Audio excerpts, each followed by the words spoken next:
Evening, everyone. Come on, we can do better than that. Evening, everyone. There we go. Welcome to our May 27th, 2025 full board meeting of Manhattan Community Board 11. My name is Xavier Santiago. I'm the chair of CB11. This meeting is officially called to order at 6:39 p.m.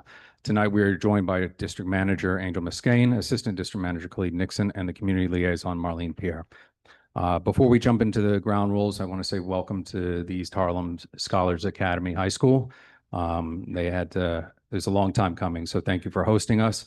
I also wanted to, real quick, and we'll get into this in the chair report, welcome all our new board members and hold a moment of silence for the loss of the Lion of Lenox, Congressman Rangel.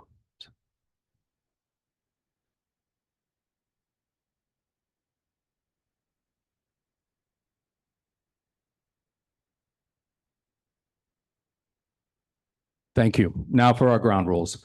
In order to conduct an efficient meeting, let's observe the following rules. 1, no one may speak until granted the floor. 2, CB11 members, if you have a question about board business or wish to make a motion, please raise your hand through Zoom. If you are in the room, raise your hand and wait to be recognized. If you are on Zoom, myself or the staff will monitor and recognize you there. You can click the participants panel and you should see the raise hand function there.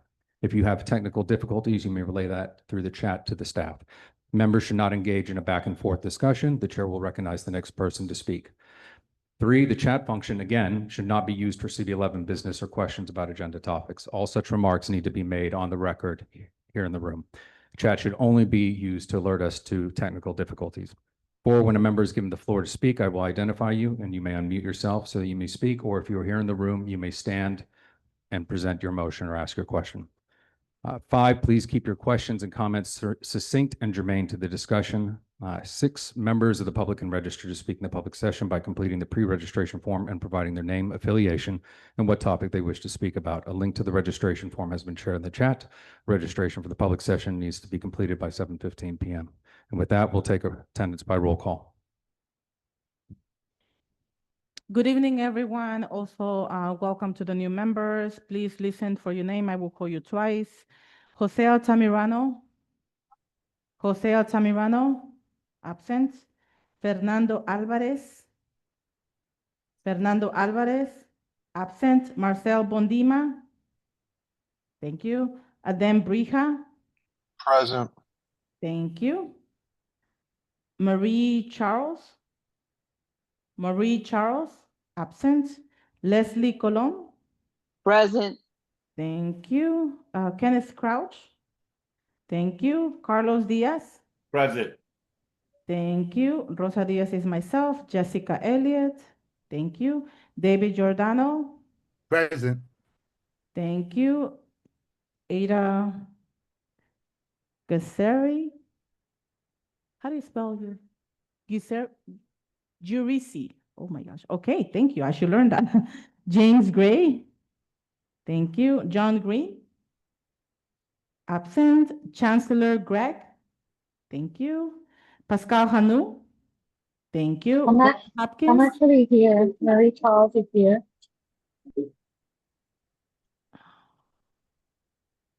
Thank you. Wanda Hopkins. Present. Thank you. Kyoka Jackson. Thank you. Christina Johnson. Christina Johnson. Absent. Jewel Jones. Thank you. James Kemp. James Kemp. Absent. Malik McCullough. Malik McCullough. Absent. Robert McGinty. Robert McGinty. Absent. Jennifer Meyer. Thank you. Jessica Morris. Jessica Morris. Absent. Hayward Motum. Hayward Motum. Absent. Nilsa Orama. Thank you. Beverly Pavon. Beverly Pavon. Absent. Samantha Pedreiro. Samantha Pedreiro. Absent. Carlene Percy. Carlene Percy. Absent. Tanya Phelps. Tanya Phelps. Absent. Marina Phillips. Marina Phillips. Absent. Valerie Ponte. Valerie Ponte. Absent. Asher Rodriguez. Thank you. Don Sanders. Don Sanders. Absent. Xavier Santiago. Thank you. Janelle Satija. Janelle Satija. Thank you so much. Isaac Scott. I'm Isaac present. Scott. I'm present and Valerie's on Zoom too. I didn't hear it, but thank you. Russell Schuller. Russell Schuller. Absent. Loretta So. Thank you, Loretta. Derek Stampone. Thank you. Vincent Torres. Vincent Torres. Absent. Marie Vasquez. Anne-Marie Vasquez. Absent. Jason Villanueva. Thank you. Candy Vives Vasquez. Candy Vives Vasquez. Absent. Nye Whitaker. Nye Whitaker. Absent. Agatha White. Thank you. Michelle Wilshire Clemens. Present. Thank you. Jason Wu. Thank you. Just want to make sure you got Marie Charles. Yes, we got you, Marie. Thank you. Thank you. And Valerie Ponte, can you unmute? All right. We will move things along while we get through the technical difficulties. Thank you very much. We have quorum.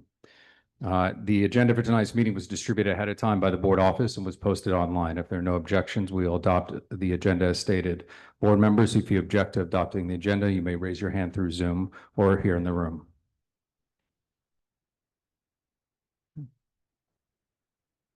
Okay, seeing no objections, the meeting is officially adopted. Pre-registered speakers, a few ground rules for those wishing to speak. 1, you must sign up to give testimony providing your name and affiliation. 2, you will be allowed 3 minutes to speak. Please state your phone and email up front. Allow 2 minutes to speak and reserve a minute for questions. A timer will be up as an aid. 3, you should address your testimony to the board and not the public. 4, you should speak clearly and into the microphone. 5, you should be prepared to respond to board members who may ask questions in order to clarify facts and opinions presented in your comments. If required, the chair will remind you of the time or concluding your remarks. With that, we have Jason Giuliano from Urban Upbound.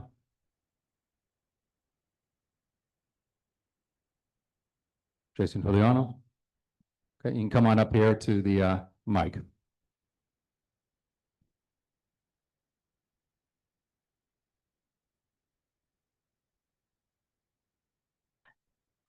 So, Christopher Wilkinson. We're both here representing Urban Upbound. We're a nonprofit organization. I believe we attended the meeting about 2 months prior. And we just want to make a statement that we have a workshop coming up for any friends or family who are currently looking for new employment. We actively have our job readiness workshop going on June 9th, that Monday. And it's going to be primarily focusing on interview prep, general job readiness, and helping build skills to maintain a position once we help get placed. And our job developer staff and employment specialist staff are going to be working hard to help get people who run for the program into new positions.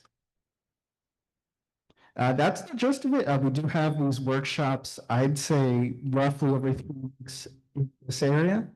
And yeah, they're maintain a strong relationship with the community board and want to make sure, as we progress, through the year, that everyone is properly updated about when we're having these workshops and the new opportunities that come with them. Okay. All right then. Could you give your phone number and email, please, for contact? So you can reach me at JJ. It's JJ. Call me 7-266-268. Okay, wonderful. Any questions? Kyoka. So the organization is named Urban Up. Welcome to the organization at urbanupbound.org. We have offices throughout the boroughs, including city and Queens. So our current address here in East Harlem is 335 East 1 Street. Thank you. Any further questions? Thank you very much. Christopher Wilkinson, you were letting him speak on behalf? Okay, all right, thank you. Wonderful, double check. Don't see anyone signed up in the online. Okay. Any other publicly registered speakers? Before we move along in the agenda? Cool. Okay. All right, we will now move along to hear from our local elected officials. If you've not already signed up to speak, we ask that our elected officials or their representatives please alert our staff in the chat if they wish to give a report. We ask that any event service literature be sent to our office so we may post and share it as is appropriate. Please keep your report to 3 minutes and to be mindful not to repeat what others may have already mentioned. Any elected officials or their representatives signed up to speak? See, Oriana Rivera from Senator Serrano's office. Okay. Good evening, everybody. I'm Oriana from Senator Serrano's office. I'm community liaison. Happy to be here with you guys in this meeting. Excited to see and hear what you guys have to say, and any way for us in our office to help you. So I wanted to share that the Bill S1467 was passed by the Senate that requires the Office of Parks, Recreation, and Historic Preservation to establish the standards for the closing of the trails on the Empire State Trail. Also, the upcoming constituent hours that'll be for June 17th from 11 a.m. to 2 p.m. at Stanley M. Isaacs Neighborhood Center. That is located at 415 East 93rd Street. Also, hold on one second, sorry. Yeah, so basically anything that our constituents are concerned for, or if you have any inquiry, any issues, please contact us. Our office is always open from Monday to Friday, 9 to 5. I will pass the information as well. And also the phone number is 212-828-5829. Thank you. I'll put the information in the chat as well. Any questions? Okay, thank you very much. Next, we have Samantha Lowe from Councilmember Yusuf Salam's office.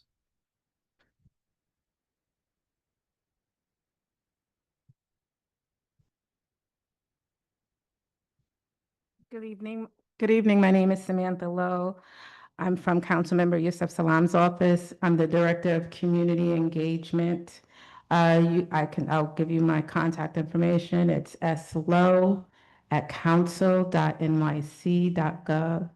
And the phone number is 212-678-4505. I just wanted to give a few updates, public safety efforts. In response to the recent incidents of gun violence in our area, the councilman met with leadership at the 28th precinct to discuss targeted public safety measures. We are working closely with the NYPD to increase patrols with new officers that were just assigned to the precinct, and improve communication with community groups to prevent further violence and ensure our residents feel safe. In addition, he held an impromptu meeting with the Parks Department following multiple reports of aggressive off-leash dogs in our local parks. These incidents have raised serious concerns. In response, he is now supporting the legislation that would strengthen enforcement against negligent pet owners. This bill will provide clearer accountability and help prevent potential attacks, creating a safer environment for families and children in the parks. Budget and city services. As a member of the City Council Finance Department, the council member has been proactive in addressing the looming threat of federal funding cuts. He has made it a priority to question how the city plans to maintain critical operations. Our office is working closely with the city agencies to ensure that essential services, including Section 8 housing support, SNAP food assistance, healthcare access, and other essential services remain protected in our city budget. Thank you for your continued partnership, and look forward to building and shared work with you during this. Great. Thank you. Do you have a bill number for the pet owner? Okay. Okay, that'll be great. All right. Thank you. Any questions? Wonderful. Next, we'll go online. I see Maggie McDermott, and I also see Diana Ayala. Maggie, Diana? I'm here. Good evening, everyone. Happy to be here. Sorry I couldn't be there in person. But just had a couple of things that we wanted to make sure that were on your radar. We have seen and heard from community residents regarding the dealing that's happening and the open drug use that's happening again on 116th Street. We had seen a decline in, in that type of activity during the cold months, but unfortunately, as soon as the weather gets nice, we're starting to see an uptick again.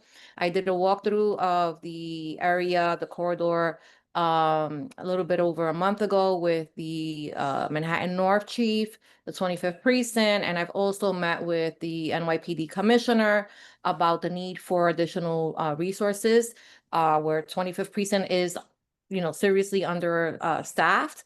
Recruitment of new police officers has become very difficult. And when I say police officers, I want to be very clear that, I am referring to police officers that are there as a deterrent and also to address the drug dealing, not the drug usage, because the drug usage, in my opinion, is really just a symptom of a bigger problem. And as soon as we remediate that problem, we see that, the population that is using decreases, dramatically very quickly. I'm happy to report that as a, result of that, they have added patrols throughout the day. Normally those patrols in the evening when we need them as well, but so I am grateful for that. I also wanted to mention that on the Randall's Island attack, I know many of you heard on the news that we had a woman that works at of the city of New York and happened to be working late night last weekend and, took her regular route via Randall's Island. And unfortunately, she was attacked and violently beaten. Is still in very serious condition in the hospital. We're praying for her. There has been an arrest. We are looking into, all of the specifics regarding that case, but, obviously want to send her family a lot of love. There is a GoFundMe page that's circulating. So if, anyone is interested, please feel free to, to donate. We funded, we put in a little bit over $1 million to redo the Thomas Jefferson Park dog run. There's going to be a planning committee meeting at the recreation center in the next few weeks. We'll make sure that we circulate that information for those of you that wish to attend. And then on the budget priorities, we're working on the executive right now. Through the end of this week, we're doing the budget hearings and so the executive budget hearings. On my end, I mean, three of the things that I want to highlight that we've been very keen on is really Metropolitan Hospital, trying to get the hospital, prioritized on the list of capital projects for health and hospitals for a new emergency room. Their emergency room now only has capacity for 25 patients, and there's a new rule now that the FDNY passed, EMTs, that requires that if a person is, you call an ambulance, they have to go to the nearest hospital. That has increased the number of patients that are coming into the emergency room at Metropolitan. And so, if there was a need before, there's even a bigger need now to renovate that space. The Esplanade, obviously, we got funding for the northern part of the Esplanade. We got funding for the southern part of the Esplanade, but between 110th and 120th Street, there's still a budget gap. So we're trying to make sure that we get that funded as quickly as possible so that whatever work is done, to the southern tip runs concurrently to 20th Street. And then just lastly, the 116th Street and Park Avenue, we've also received reports and have confirmed since then that there is a bar that was intended to be used as a strip club. I've gone over there personally. Have every city agency, on it as we speak. We are looking to have the liquor license for that establishment revoked because they lied on their application. We have in fact confirmed that they did intend to have strippers there. They've advertised that very publicly. Up to now, they haven't done that, but it's because we've been in there. And, again, every agency under the sun is currently investigating what the activities are there or were intended to be. So I, just wanted you to know that we are on top of it. Obviously I'm very upset about this. I didn't know it was literally right across the street from my office. So, I knew it was something off, wasn't sure what it was, but now we know. But we are on top of it. And with that, I'll take any questions if you have any. All right, we'll go Jewel, and then Asher. If you can come up to the mic, please, so it can be recorded. Hello, this is Jewel speaking. I just want to thank Deputy Speaker Ayala for all your support of Metropolitan Hospital, especially our emergency room. Thank you very much. I also want to make mention, I actually watched the hearing as it relates to sanitation. And I want to thank you very much for your advocacy as it relates to East Harlem and in terms of the lack of equity, in terms of north of 96th Street, garbage bins, things of that nature. And also, I want to thank you for your support of getting rid of the DSNY sanitation garage on 99th Street. And I would love because I didn't really hear a response from sanitation in terms of when you ask that question about why that garage is still there. So I would like to know what the response is and if the community can hear what the response is to that. Thank you very much. Yeah, Julie, just very quickly, the issue with the garage now is that they have there's another garage in I don't know, I think it may be in the southern tip of the Bronx that is under renovation, and so some of the equipment that would ideally be in that space is being temporarily housed on the 99th Street site. We as soon as that garage is done, then we're expecting that equipment will be moved out. The issue is that there is no identified funding for the site yet, because we still have to figure out what it is that we're going to do there, right? So we've been having conversations with Health and Hospitals and Gary Barnett to determine what the future of the 99th Street space will be, and also solidify what we want, what our asks are in terms of where the new sanitation garage will be, so that then the city can finally start talking about adding funding. So it should be empty, people should be leaving that facility soon. Thank you. Thank you. Asher. Hi, Diana, it's Asher. So I live on 116th Street, and you mentioned some of the drug uses and stuff. Oh, wait, where am I doing? Which way am I looking? All right, my bad. So you mentioned about like the drug usage on 116th Street, but is there going to be more cops in the train station? Because that's pretty much like a hot spot. Also, like 115th between like Lex and Park and between Park and Madison, they kind of like there's on the north side of 116th between Park and Madison. It's very dark over there, and that's been like a problem.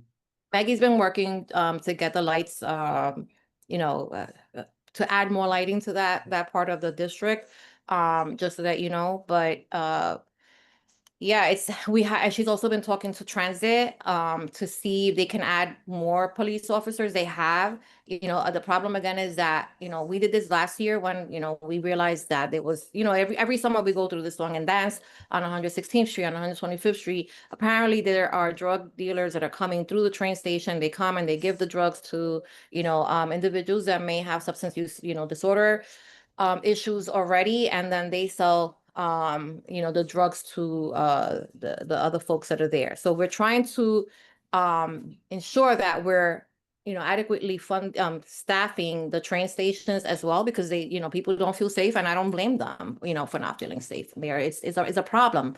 The issue is that I've done everything that I could do. We've spoken to the commissioner, we've spoken to NYPD, we've spoken to the 25th precinct, and unless I specifically stand there and force them to have officers on on that stretch, it doesn't happen. So last summer we did this, and we were finally able to come to some sort of agreement where they put officers there. I want to really stress that it is not a sustainable solution, because we cannot have police officers there 24 hours a day, 7 days a week. But it is those are the tools that we have right now. And so this year I expected that would happen, organically, because we already know there's a problem. It didn't, but we rectified that, and hopefully, we have the continuity that we need to ensure that. But yes, absolutely, the trains are included. Okay. Thank you. Leslie Colon, your question, and then I would entertain one more, move the meeting along. Thank you. Hi, can you hear me now? Yes, we can hear you. Hi, Diana, this goes to the question that you said about the EMS people directing all the patients to Metropolitan. Not just the Metropolitan, but the rule is that they changed the rule now. There's an internal rule that mandates that the ambulance is picking you up, take you to the nearest hospital. And so that usually, like if I, I live on 118th Street, if I call an ambulance and I say I want to go to Mount Sinai, then they would take me to Mount Sinai. But if the nearest hospital to, where I am happens to be Metropolitan, then they're going to take me there whether I want to go there or not. If you don't want to go, then you can take a cab to whatever hospital you want to, but that's the rule. And as a result, they have seen an uptick. Well, that's usually, I guess the fire department try to place it as a rule, but in terms of patient care and health care, they're supposed to direct you and accommodate you to wherever you're getting your medical care. So if you're getting prenatal care at Mount Sinai, why are they going to take you to Metropolitan? If you're getting dialysis at Lenox Hill, why are they going to take you to Harlem? So that's a little bit of an issue that, they're trying to like redirect everybody to go to one hospital to keep the units in the same area. That's one of the issues that they try to do, but they're losing a lot of staffing and stuff. And that's basically from my experience because I was in EMS for 30 years and they try to do that. But now that everybody's getting this advanced medical care, they should be able to go to their own qualified hospital where they have their medical records, because what they're going in for is one thing, but what you're transporting them is for another. Yeah, I think it's two things that are happening, Leslie. I think one is, you're right, understaffing. Every city agency is understaffed. These jobs don't, unfortunately, pay people equitable wages. And so they get the experiences they're going to get, and then they go into the private sector, or they go into working into hospitals. So we do have a staffing problem. But then on the flip side of that, we also have, because of the lack of staff, the time between the time that you call an ambulance to the time that you get picked up has increased significantly. We had a constituent that called from Corsi Houses. She told me she was waiting for 6 hours. I was convinced that she called someplace else and just mistook it and thought that she called 911, and she really had called 911, and she waited 8 hours before they picked her up because they didn't consider her a priority, because they're so overwhelmed that they're even bringing in ambulances from Westchester to help with the burden of that. So I think that some of it may be related to that, to trying to decrease those times by staying as local as possible. But you're right. I think if you have a private doctor, if you have your medical records at a specific hospital, that you should be able to go there. Well, that's what we Thank always you. try to do. I just wanted to Thank- finish up that the Les- reason why we're losing a lot of people in Leslie, do you have a quick question? Just because I got to move the meeting along. Oh no, that's okay. I'll talk to her on another level. Thank you. Okay, no, thank you. Thank you. One last question to Rosa. Hi, good afternoon, Deputy Speaker Diana Ayala. I have a kind of question and request if you can entertain it.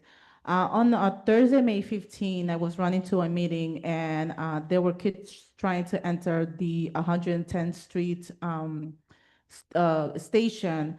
And I saw a couple of police officers, which I have a picture and also their badge number, questioning children rather than helping them go into the subway station to get to their destination. Can you do something as a city council to speak directly to NYPD or the stations? Because I did bring it to Central, so the Department of Education is going to do something on our behalf. But can you do something and maybe have a conversation with NYPD as to how they speak to children? Because that questioning to a minor, especially as per my perspective, because I have 3 kids, that child must have been maybe like 10 or 11 years old. And I had a back and forth conversation with both of the police officers questioning the child. So that's my question and my ask. Yeah, absolutely. I mean, it is a conversation that, we routinely have with the NYPD. I think we have a new police commissioner that's very no nonsense, who is trying to build and reestablish, those relationships with the community and ensure that the officers that are, under the purview of the NYPD are behaving respectfully when they're, interacting with the public. I think it's always important to report those cases. If you see something, you should say something, because unfortunately, a lot of things happen in our community that are never reported because people just assume that nobody's going to respond to it.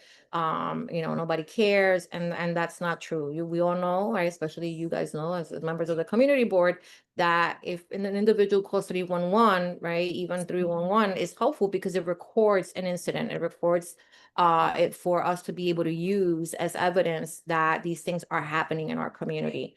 And unfortunately that doesn't, it doesn't always translate because people just don't call.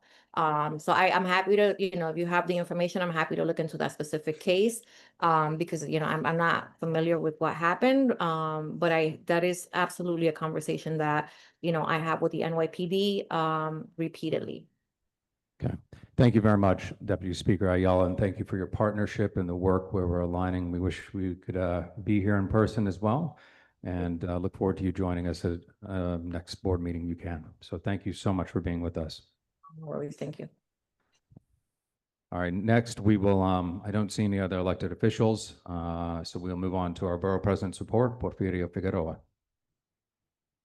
Good evening, everyone. And Chair, I wanted to thank you for taking a moment to honor Congressman Rangel. My name is Porfirio Figueroa. I'm the Deputy Director of Community Affairs for the Manhattan Borough President's Office. And first, I would like to take a moment to also thank the members who have served, who had to leave, welcome our returning members. But I also want to take a moment to give a shout out to the new community board members who are either Giseri, Agatha White, Hayward Mouton, James Kemp, Marie Charles, Marina Phillips, Robin McGinty, Carolyn Percy, Chancellor Gregg, Fernando Alvarez, James Gray, Janal Satya, Kioka Jackson, Leslie Colon, and Tanya Phelps. I trust you will all serve your community in spirit of cooperation for the greater good. I also want to inform everyone that you can now find information about maximum term limits on our website by visiting www.manhattanbp.nyc.gov/resources/community boards. You can just select your board on the Airtable posted and look on the far right to view the term limits. The borough president participated in a rally earlier this month urging Albany to pass the Stop Super Speeders bill. It was to raise awareness for the nearly 90 pedestrians killed last year due to reckless driving caused by 1.5% of drivers that caused 21% of pedestrian deaths in New York City. The support of this legislation would mandate speed limiter technology at the most dangerous intersections for drivers on our streets. We also held our AAPI event on partnership with Assembly Member Grace. And that was to honor the Asian American and Pacific Islanders Heritage Month, to honor the exceptional work of individuals and groups who have made significant strides in breaking barriers and promoting equity in the AAPI communities. We will be hosting Manhattan Borough President in combination with the Department of Buildings, and it's called DOB in Your Office. The DOB liaison will be available on Wednesday, June 25th from 10 to 1 p.m. at the Manhattan Borough President's North Office at 431 West 125th Street. This is for constituents who may have questions on issues such as 311, DOB complaints with permits, scaffolding, elevators, construction fines, or inspection questions. Constituents must call 212-531-1609 to schedule one of the 12 sessions that are available from 10 to 1 p.m. Each session will be 15 minutes. The Manhattan Borough President, Mark Levine, and his staff and volunteers will be marching in the annual Puerto Rican Day Parade on Sunday, June 8th. So to march with the BP, please email events@manhattanbp.nyc.gov. Our LGBTQ event is potentially scheduled right now for Monday, June 16th. We will forward the information to the office. My email, p.figueroa@manhattanbp.nyc.gov. If you need to reach us via phone, 212-669-8300. Any questions? Yes, sir. Yes, Derek, do you mind coming up?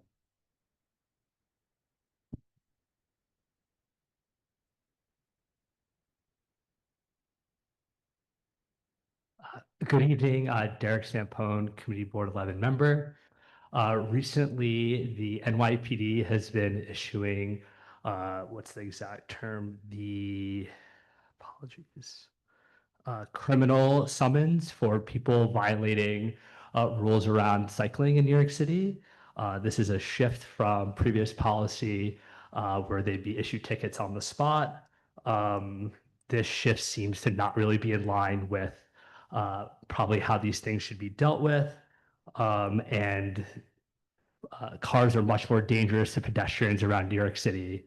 The NYPD stats back that up. So my question for you is, you mentioned the borough president rallying around the speeding.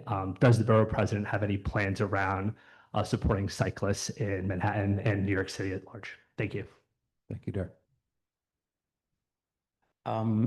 Actually, the Manhattan Borough President has already been on record in supporting cyclists and in the city, and also supporting bike lanes.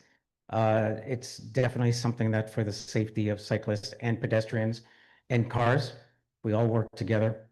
Obviously, that's the solution, so. Okay. Kyoko, you could.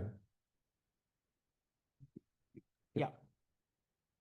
So in order to get one of the 12 sessions, it is 212-531-1609, and it's called DOB in your office. And that's going to be June 25th from 10 to 1 p.m. Right. Thank you. Any other questions? Thank you very much. Okay. Any other elected officials? I did receive one text from Assemblyman Jordan Wright, who may join us at a certain point and log on and give a report. So we'll stay tuned and when that happens. All right, we will now move along to our business session. The minutes from last full board meeting were distributed to board members ahead of time by the board office, and so were the March meeting minutes as well. If there are no objections to adopting the past 2 minutes, please raise your hands if you wish to object. Yes.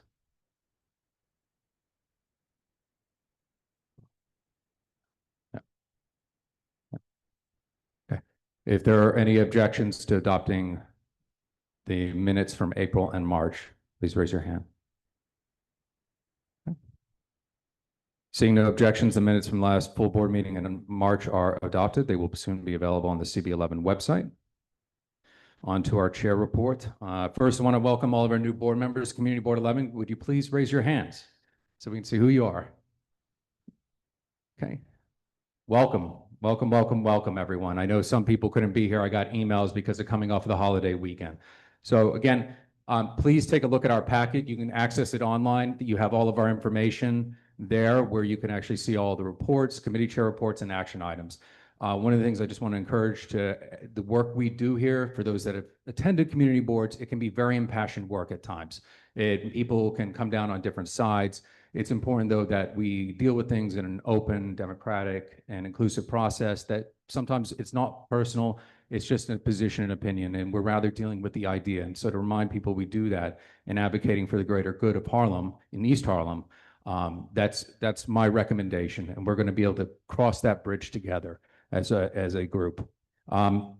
There's a lot of information in my report, but I do want to mark that Congressman Charles B. Rangel, who was a good friend of mine, as he was to many, and a mentor, his passing, I mean, he was more than just a U.S. Army veteran. He got a Purple Heart, Bronze Star. He came here, he served 46 years in Congress. I mean, he's an incredible, known as one of the Gang of Four. And he also was one of the founding members of the CBC. I mean, the guy is, we're losing our titans and our icons. But one of the things he taught me, and you can see my note from the chair, was that he advocated for one Harlem, that there are no borders, and that we have to work together. So that's something I want you all to take at heart as we begin our work. So with that, we'll go in some of the events that I attended, along with Rosa, Jess, and Jason, Michelle, and Angel. We attended a CB6, CB11 FDR meeting, and their report. You can click on the link there and see the report. A lot of good suggestions. Attended the Cinco de Mayo celebration. Borough Board, a lot. We have 15 new members. That's a lot.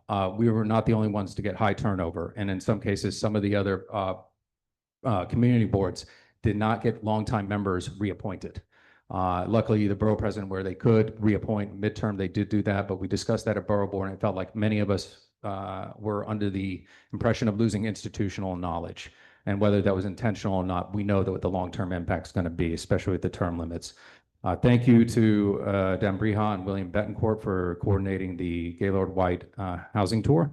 Also, Jose Altamirano and David Giordano attended that. Marcus Garvey Park Community Coordinating Meeting, we're getting just over 20 million for Marcus Garvey Park. Huge, huge for lovers of our parks. The Pelham Fritz Recreation Center is going to get a new roof with 4 million. Northwest Playground and Northeast will respectively get 2.9 and 2.4. And then we have the Acropolis at approximately 12 million. So that's huge for all of us. Attended the Human Services Consortium, and that, along with Rosa Diaz, there was a lot of good information there with the nonprofits. I'll be having a meeting with Lou Zuckman, who runs it, because right now a lot of the nonprofits who get funding from the federal government and even the state are going to be losing a lot of those grants. So we're trying to coordinate how we can continue advocating for that. And two final notes. The Elections Committee will convene to hold a special election for the treasurer and possibly the assistant treasurer, assistant secretary. However, the Bylaws Committee is considering removing those two roles. And it's important to remember that if you do run, and we encourage people to run for the treasurer role, say it's just that one, you will have to run again in November. So it'd just be to fill the term out to the end of the year, ending on December 31st. Any individual, and I also need 2 volunteers to be on the Elections Committee because we have to have a committee of 5. So please see me after the meeting. And the final bit is we will most likely have to have a full board meeting late July, early August. So I'd like you to pencil in a hold date there for either July 29th or August 5th, which is a Tuesday. The reason is we're going to have ULURP and we'll possibly have bylaws to vote on as well. So those are 2 items, but the ULURP is time sensitive and we won't know until it's actually delivered to us to start the clock. So with that, any questions? Good. Yes, Michelle.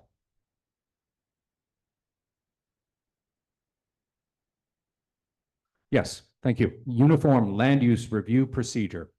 So that's what it is for those wonks in the room. And they come to the community board, they take our impact, our work and our advisement, and then it works its way up. They take the council members, the borough president, et cetera, and so on. So, okay. All right, thank you. Next up is our district manager report.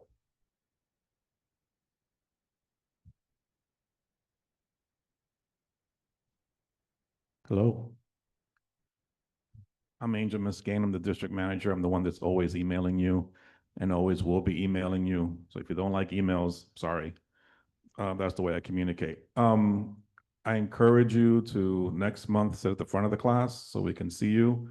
Some of us are getting old and can't see all the way to the back. So I just see like a, fuzzy hand. And then when you show up at our meeting and I'm kicking you off the table, it's because I don't know who you are. So don't take that personal. Just wanted to share a couple of things from my report. On April 30th, I attended the ribbon cutting ceremony celebrating the completion of Sport Time's newly expanded tennis center on Randall's Island. Joining me there were board members Jessica Elliott, David Giordano, and Rosa Diaz. They were present and shared remarks during the ceremony. This is a project that's been in the process for the entire time that I've been working here. So that's like 15, 16 years.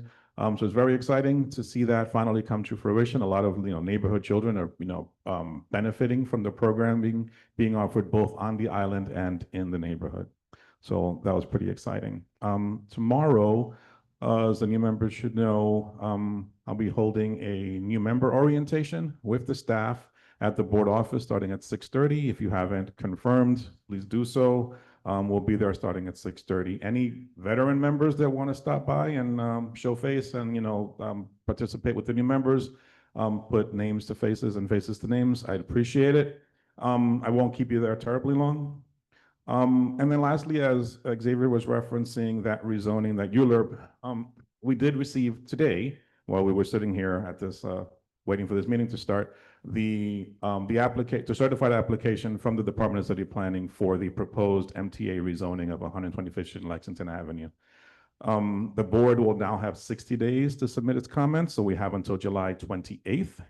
A public hearing will be held during, per custom, will be held during our next full board meeting, which will be in June. This is a proposed upzoning of the former Pathmark site to facilitate redevelopment, which will include residential and commercial uses, as well as a new station entrance.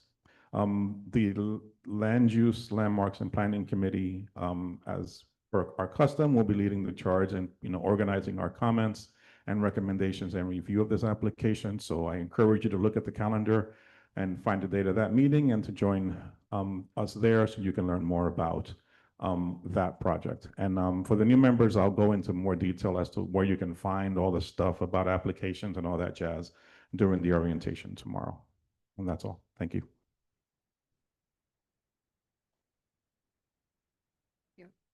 All right. Hi, everyone. My name is Jessica Elliott. I'm the Vice Chair of Manhattan Community Board 11. My report is for informational purposes only. You can find all of the documents for the meeting in the agenda via a link, but I will announce welcome to our newest board members. We're excited to have you join and contribute to our work together at Manhattan Community Board 11. You are joining us for full transparency in a time of crisis. We're operating with a few significant holes in our leadership. We're moving into our first cycle faced with term limit appointments, and we're in the process of updating our bylaws to plan ahead while also addressing some of the concerns that have arisen in our work together. You will quickly be asked to step up to weigh in with the rest of this board on very important topics, and we ask that you not be afraid to contribute. As newly appointed board members, you're tasked as serving as contributing and voting member today.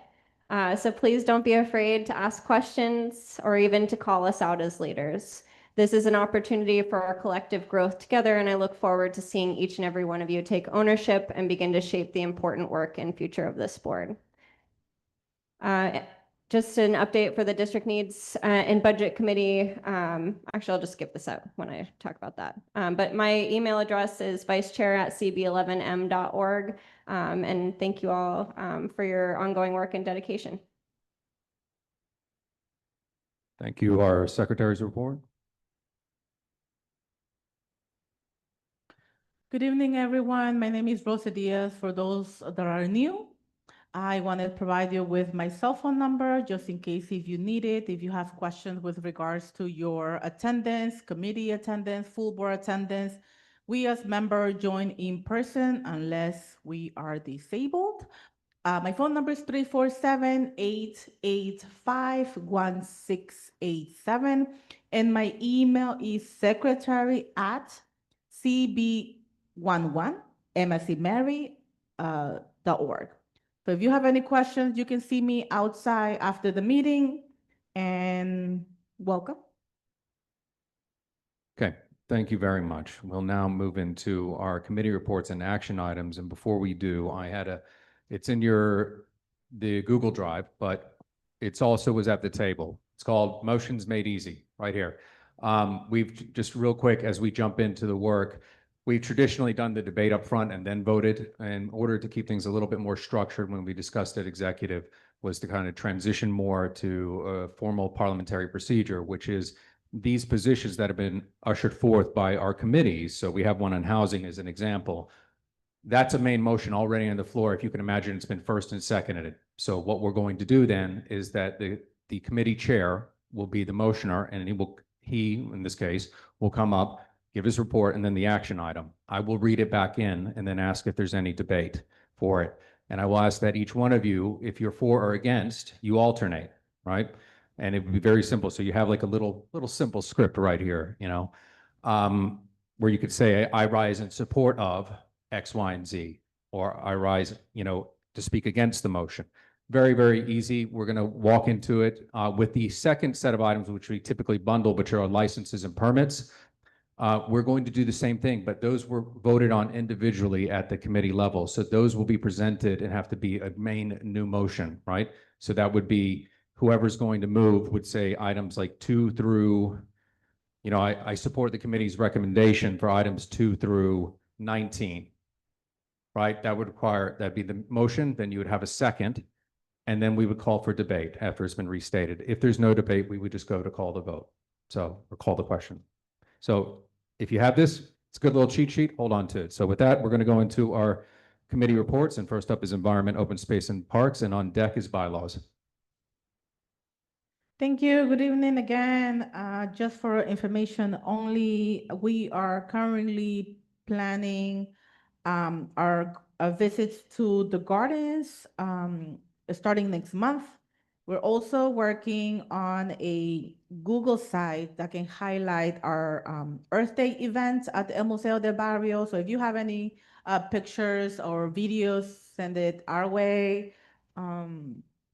Yeah, if you have any questions, like everyone is welcome to all the committee meetings. Thank you. Join us. Okay, thank you. Next up is Bylaws, and Housing is on deck. Good evening, Community Board 11. I'm Kenneth Crouch, the co-chair of the Bylaws Committee with Adem Brihar. Good to see our new members. Welcome, welcome. So I'll be brief. Our first meeting was a really spirited discussion about how to shape the future of our board, how to shape our bylaws, the governing documents that run what we do. And so we had three main discussion topics. First, we reviewed the bylaws and started the process of creating subject matter assignments for each committee member. So what that means is that we basically had each committee member take ownership over a part of the bylaws and start the process of modernizing and updating them. Next, we discussed multiple possible solutions for our upcoming election. I think all board members should be aware that given the city charter voter amendment in 2018, we have a collision between our election cycle and people who will be term limited out. So we reviewed a number of possible solutions. We haven't yet adopted a formal position, but we hope to do so in our subsequent meetings. And finally, we discussed our current bylaws waiting period. So in Article 9 of our bylaws, we have a 50-day waiting period before implementing a bylaws change. And as you know, this then limits our ability to address issues like our elections problem or to move quickly to address board issues. So we're excited to propose formal changes in our next meetings, and you'll hear more about that in our upcoming agendas. Any questions? Any questions? No. Thank you very much, Kenneth. Next, we have Housing. Adem? Yep, I'm on Zoom. Good evening, everybody. My name's Adem Bria. I'm the chair of the Housing Committee. I'm sorry I couldn't be there in person tonight. We had one action item before we get to that.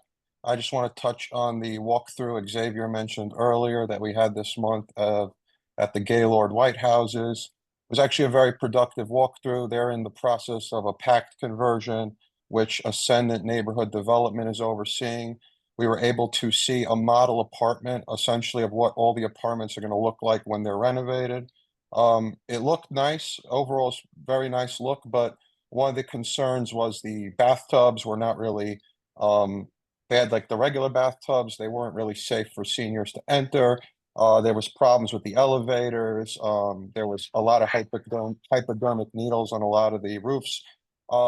Thankfully, we actually we have Ascendant come into our June meeting. We already had this lined up. So I've already reached out to Ascendant, made them aware of all these questions and concerns that we have. They will be coming in June with hopefully answers to all of those. They're also overseeing Metro North Plaza and Jackie Robinson Houses PAC conversion. So they will be presenting on all of those. These are, I think, kind of contentious. PACT's been contentious. Some developments want it, others don't. So it'll be very useful and informative to hear from a management company that's tackling at least three of them. With that said, we do have one action item.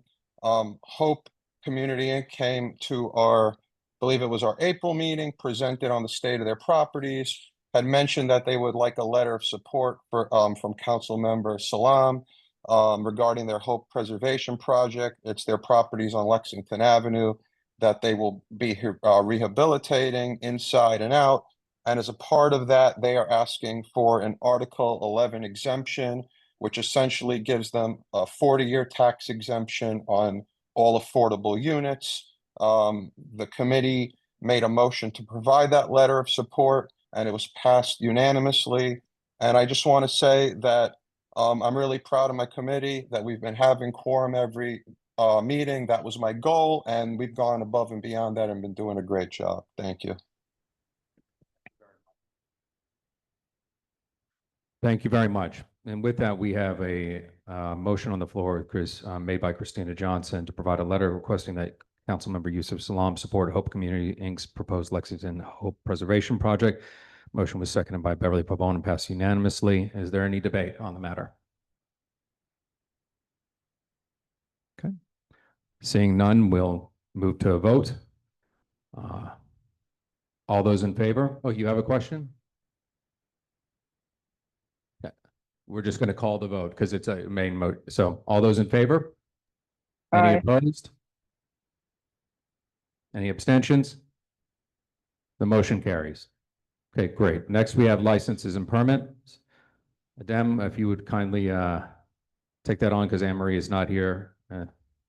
Okay, yeah, I'll be brief. You'll be sick of hearing my voice. I'm gonna read just the basic info in because you should all have it in front of you. One question, Xavier, do you want me to just read the licenses and then take a bundled vote on those, or read the licenses and the street activities and just bundle them all together? All together. Okay, you got it. All right, so licenses and permits.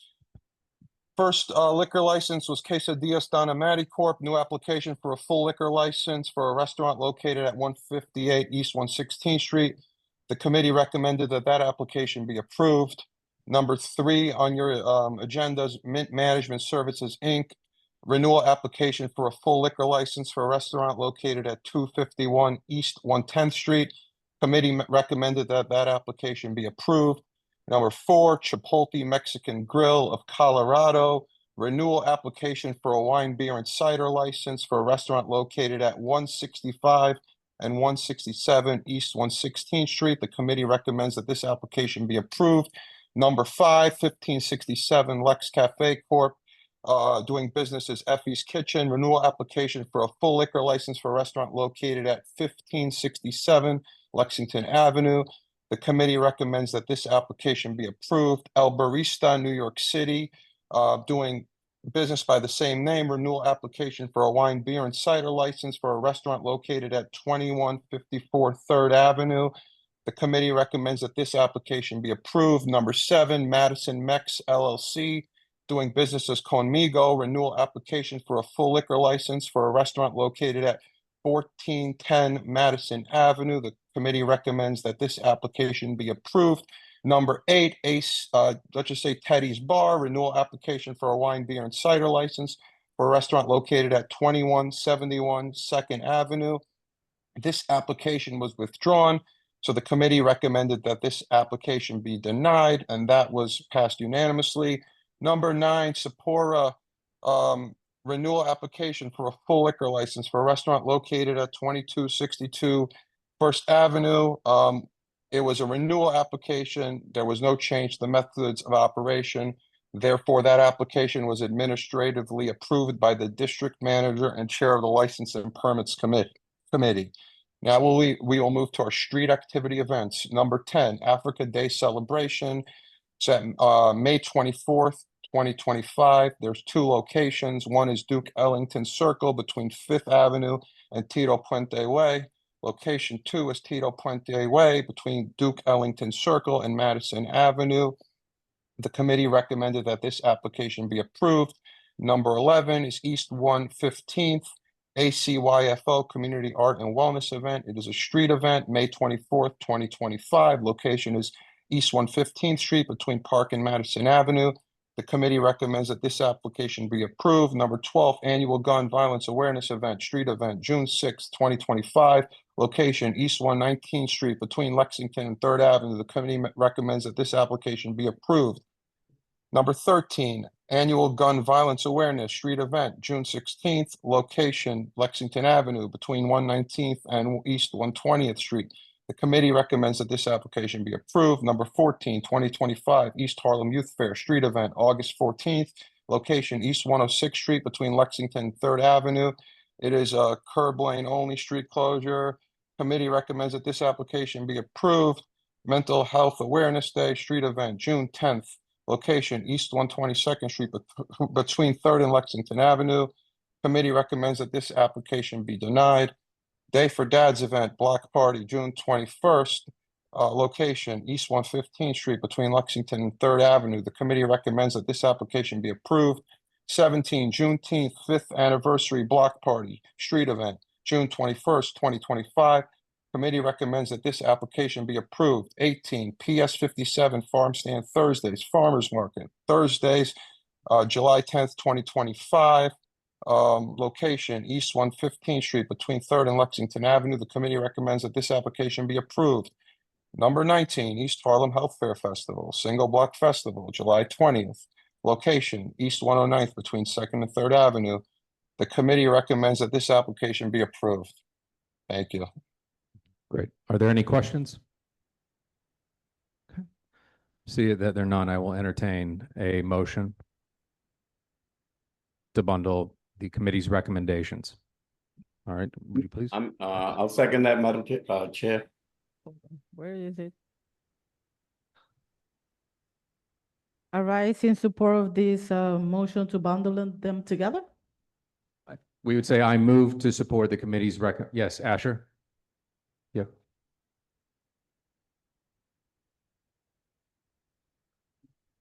No, we're taking the committee's recommendations.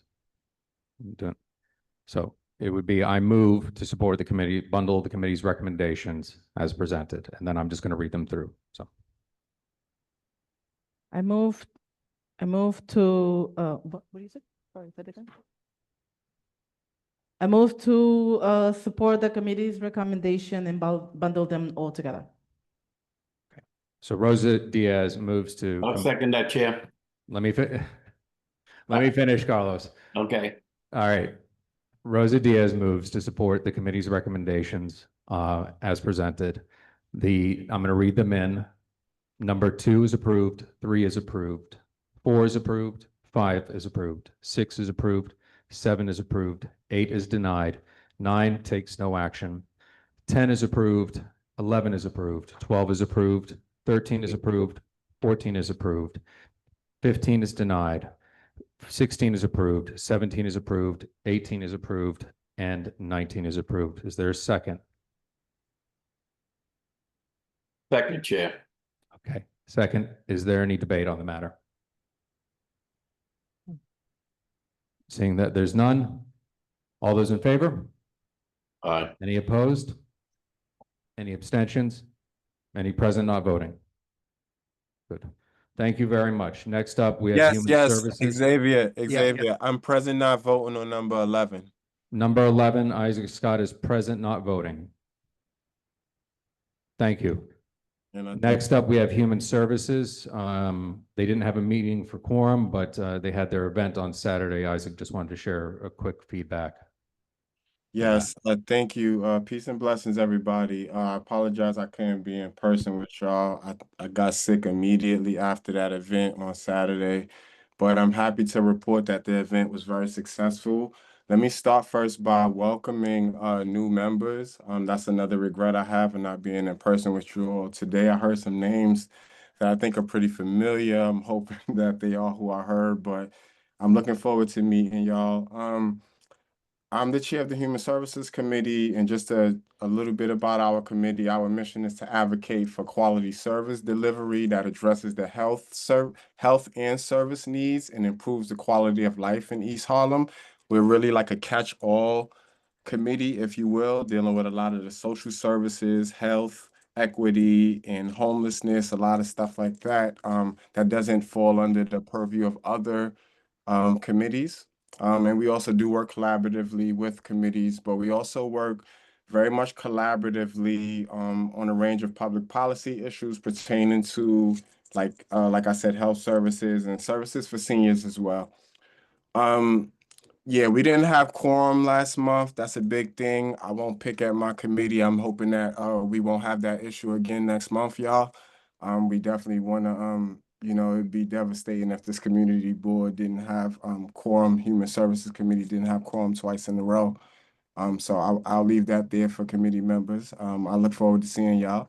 The event was amazing. Y'all, it was really good. We explored the 8 dimensions of wellness through art and wellness Day on Memorial Day weekend. There was a Street Lab, our partner, came out. They set up the obstacle course for the kids. They had the Lego stations. They had one big table where we had face painting and a lot of handcrafted art. There was a lot of giveaways. There was clothing giveaways, food, snacks. There were backpacks with supplies in it, clothes. I said clothes already. We also had a barber come out. We also had a hairstylist come out, and they were both doing hair right on the spot for folks. And we had a number of community-based organizations come out and represent the different areas of wellness. So it was a very successful event. Very, very grateful. The event was organized by Another Choice Youth and Family Outreach and CB11, along with many others were partners. I just want to say thank you to Nilsa for your support. Thank you, Anne Marie, for sending people over. And just thank you everybody else who might have forwarded this to a partner org or anything like that, because it was a great event. The block needed that. And this is just a kickoff event where Lord willing, we'll be doing this every Friday during the summer. So join me June 9th at the Human Services meeting, and I will give a full report with pictures on the new website that we put up for this event. Thank you. That's my report, Chair. Thank you very much. No questions. We next have youth and education and then land use on deck. Good evening. Oh, that's very loud. Okay, sorry. Good evening, everyone, and welcome to new board members. My name is Asher Rodriguez. I'm the chair of the Youth and Education Committee.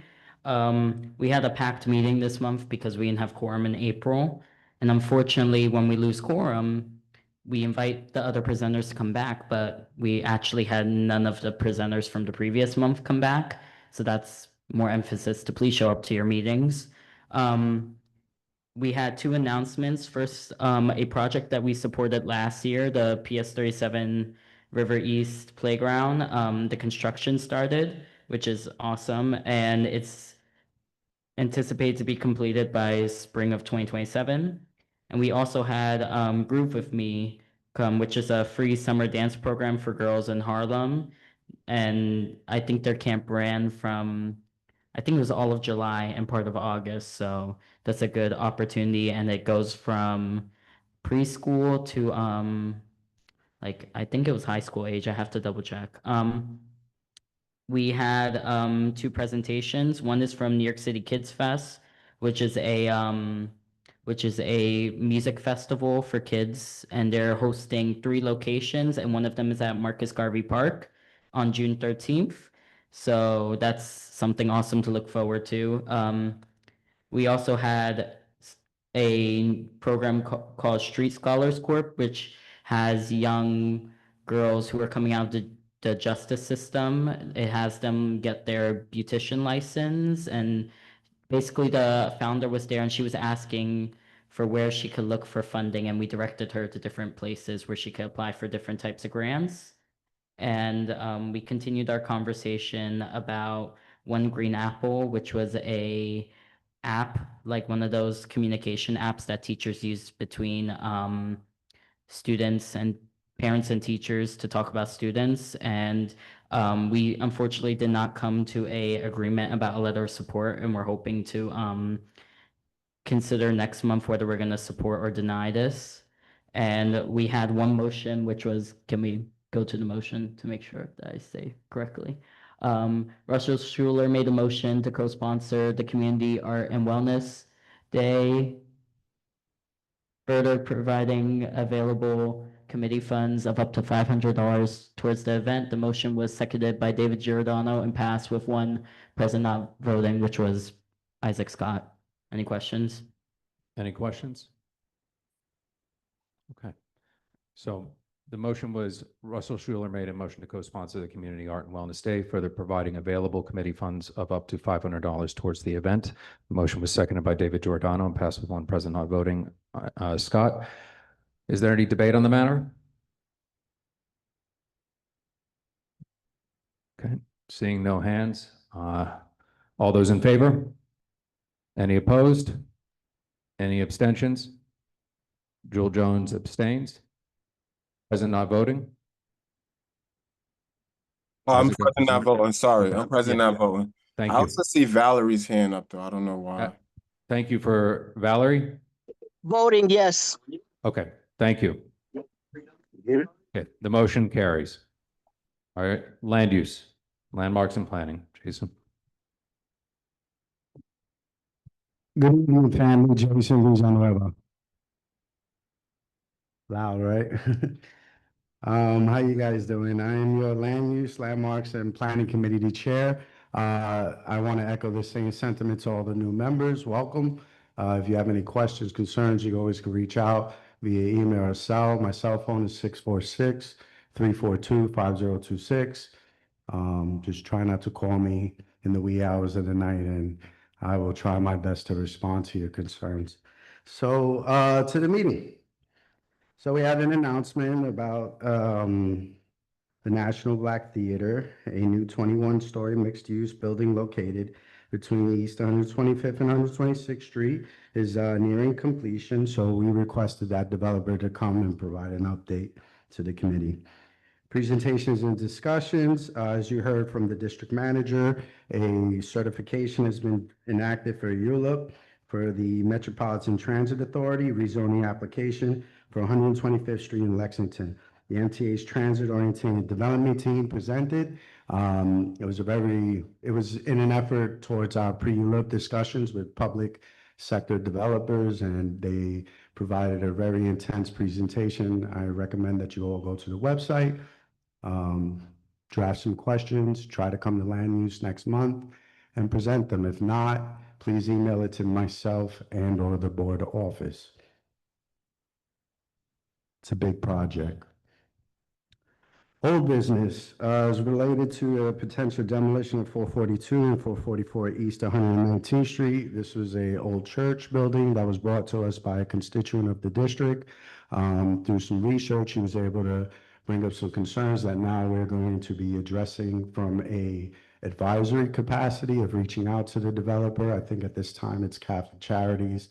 Don't quote me because we're still doing the research, but this is in our interest of the landmarks preservation portion of the committee, which we have been putting a big focus on ensuring that we're involved in the discussion.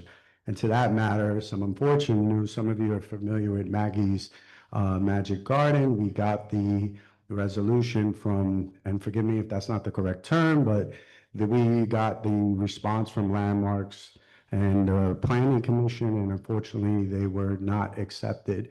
So we've notified Maggie's Garden to go back to, not go back, but to continue their advocacy efforts with parks. We've learned that they're a green thumb. I'm not the guru on these designations, but they have some sense of protection. The real issue was the project that was brought forth about Children's Aid Society potentially dumping and or dropping garbage in their garden, and since it's been addressed. So that concludes my report. Any questions? Everybody. Oh, Michelle and then Sage. Michelle, could you come up?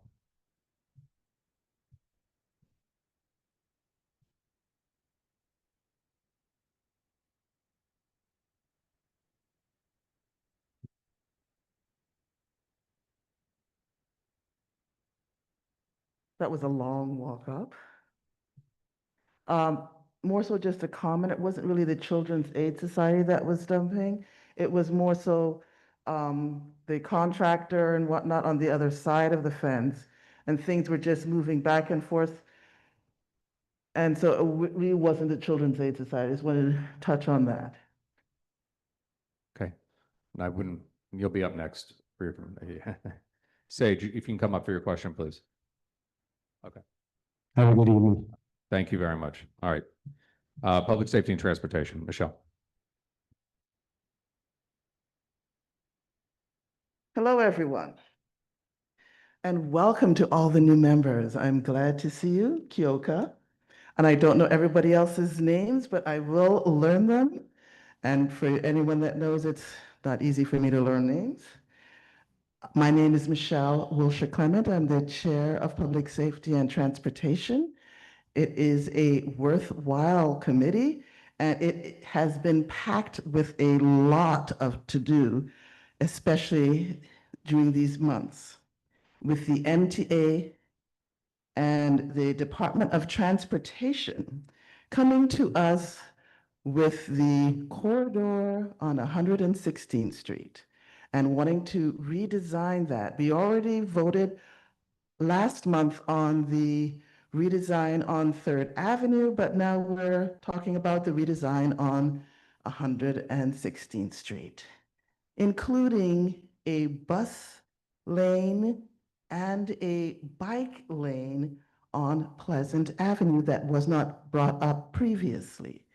And based on all that, that is why we have a non-recommendation for the redesign, but I'll get that in a moment. Beforehand, we were also talking about the co-namings of Perry Thomas Way. That was a great presentation, as well as, and I'm going to horribly mispronounce this name, Delcia Pagan Place. I don't know if I mispronounced it. Okay. And there were great presentations. And if you'd like to look at that information, please go back to our committee and you can look at the YouTube presentations on that. And we will be voting on that following months as we do. We wait 30 days, we look at it, we ponder on it, and then we vote following. And I think that's the most important parts, as well as we will be having another conference that will be in September or the beginning of October, a public safety conference, and I want people to get excited about it. We don't know exactly where it's going to be, but we know when it's going to be. So keep your minds thinking, and I will come to you if you have any questions. The thing that I want to bring up is we have our motions. I'll read them from here because I don't see them there. The motions that we have, Jewel Jones made a motion to request a traffic light installation at 120th Street and Pleasant Avenue, and the motion was seconded by Christina Johnson and passed unanimously. This came up during our discussion with the Department of Transportation with the corridor. The second motion was made by myself to not support the installation of a bus priority lane along East 116th Street from Pleasant to Fifth Avenue, installation of the bike lanes on Pleasant Avenue from East 116th Street to 120th Street, while still in support of the remaining traffic calming and pedestrian safety improvement tools associated with the Department of Transportation's proposed 116th Street bus priority project. The motion was seconded by Dawn Sanders and passed with one opposed, Joan, and one abstention, Mason. Okay, thank you. So we have motion 21. Jewel Jones made a motion to request a traffic light installation at 120th Street and Pleasant Avenue. The motion was seconded by Christina Johnson and passed unanimously. Is there any debate on the question? Seeing any hands? Okay, all those in favor? Aye. Any opposed? Any abstentions? The motion carries. Number 22, Michelle Wiltshire Clement made a motion to not support the installation of a bus priority line along East 116th Street from Pleasant to Fifth Avenue, nor the installation of bike lanes on Pleasant Avenue from East 116th to 120th Street, while still in support of the remaining traffic calming and pedestrian safety improvement tools associated with the Department of Transportation's proposed 116th Street bus priority project. The motion was seconded by Don Sanders and passed with one opposed, Jones, and one abstention, Mason. Is there any debate on the question? Yes. Could you come to the mic, please? It's a point of inquiry? Okay. So is this motion just about what we're not supporting, and it's not regarding the other traffic calming and pedestrian safety improvement? Is that correct? Thank you. Okay. Thank you. Thank you for the point of information. Is there any debate, further debate or inquiry? Yes, Sage.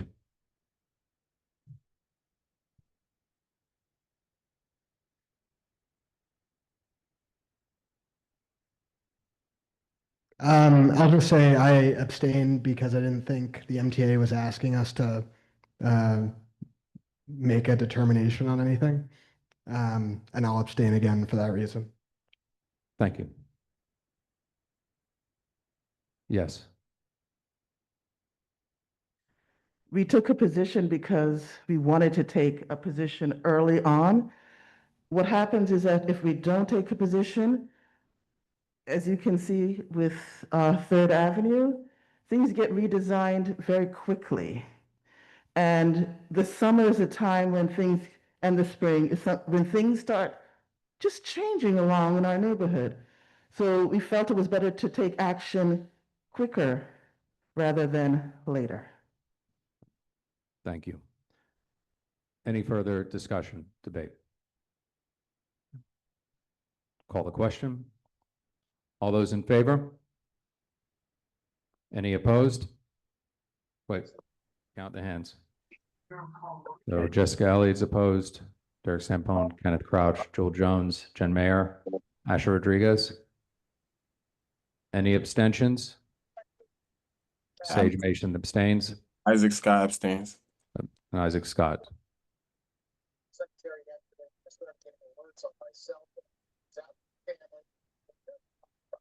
And Jen Mayer. Seems like the motion. The motion carries. Thank you, everyone. Next is EcoDev.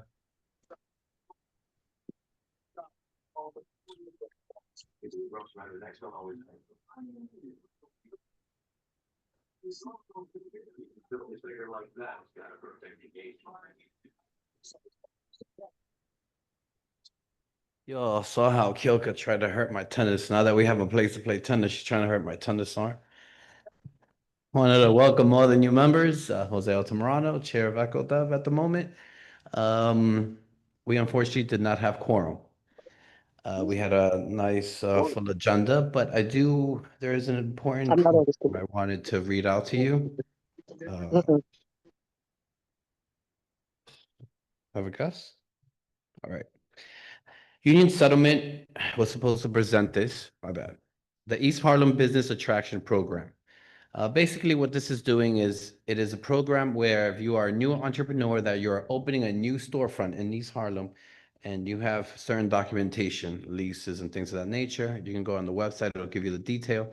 But this program is to help new businesses open up in East Harlem. They're giving $25,000 to any business. Obviously, not everyone get it. There will be a criteria. It's open until the end of, let me think end of June, but hold on. June 30th, so I was right. So it's May 1st to June 30th. You know, I wanted to make sure I came up here and said it because it's very important for our community. As you see a lot of closed storefronts, rent is getting extraordinarily high. You hear rent prices of $7,000, $8,000, and most small businesses aren't just making that. So more and more businesses are closing. This is a great program that can open someone who's starting their, chain of being an entrepreneur. So I'm hoping that as much as the community can learn about this and make it useful. This is a citywide program, but obviously we are hoping that it goes to as many people here in East Harlem as possible, so that we're obviously pushing for an East Harlem preference. Any questions? No. Any questions? It's on the website, Union Settlement. Michelle? Michelle, your question. I can't hear her. Should she come up? Okay, go. Is it? No, it is from now to June 30th, and they will make a determination as to which businesses get what. But all businesses that do get it will get the $25,000. You had a question? Your name? Do you mind coming up? Because we have to record it. Do you? Hi, I'm Janelle Satita, new board member. Nice to meet you all. Just a quick question. When you mention it's for new businesses, does it have to be something that's starting up now, or could it be something that's existing and would need a little help making their storefront look nicer?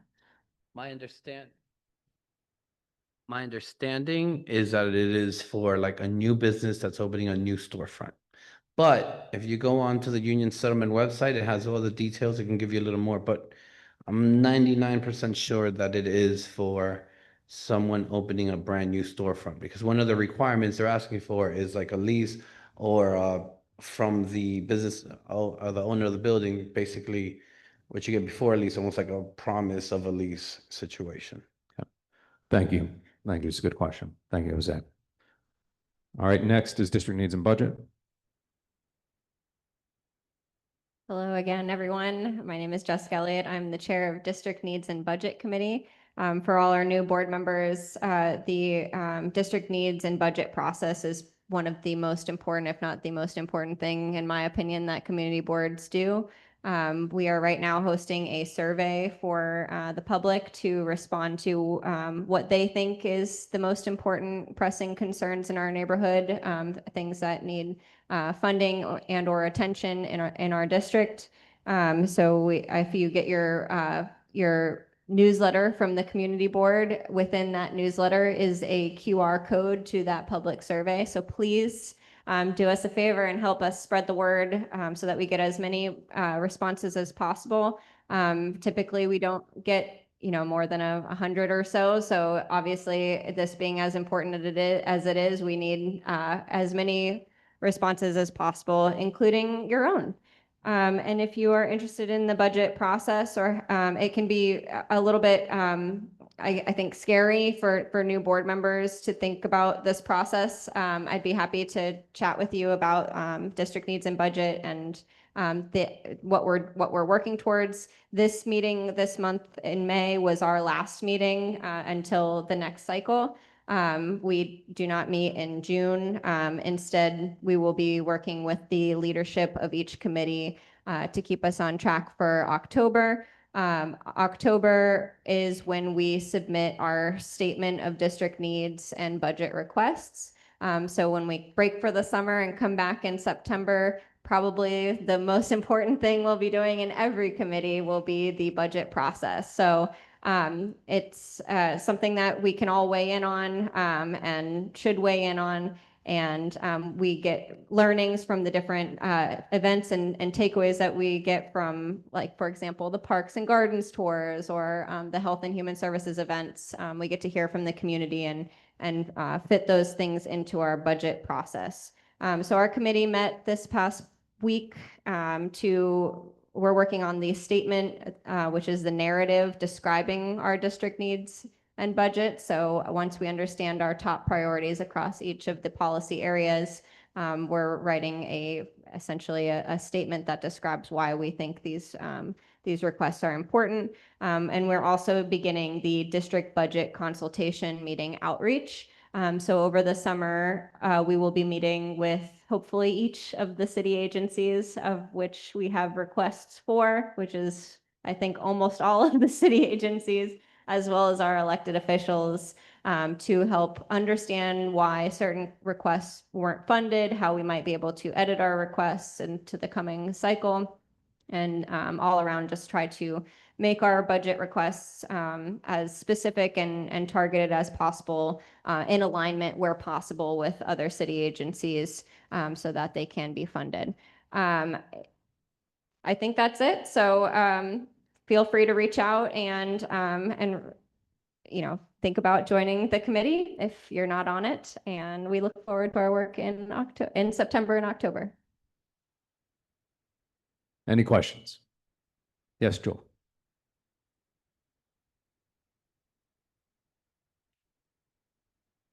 So Jewel asked if board members could attend those meetings with the agencies.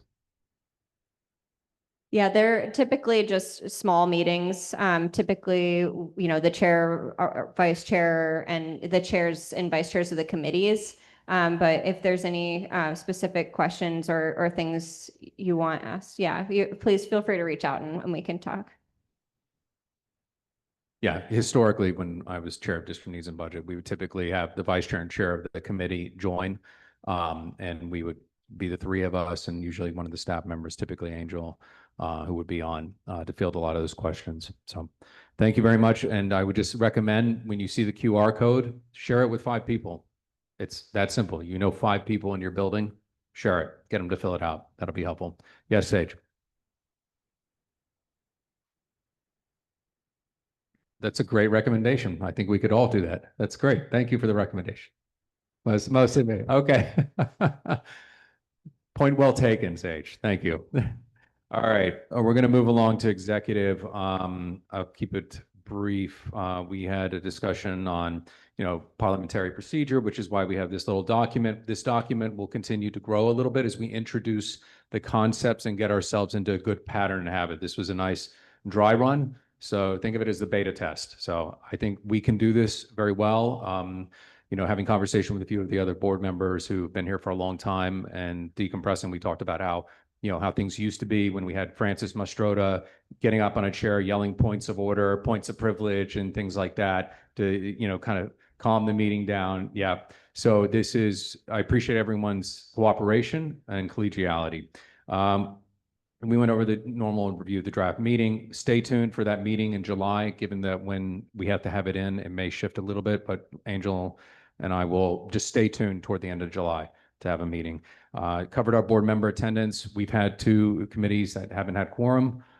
This is problematic, and I encourage all of our new board members, get to know your committee chairs and vice chairs and show up. It's really important for you because this is where the board's work gets done. We don't have quorum, we can't take a position.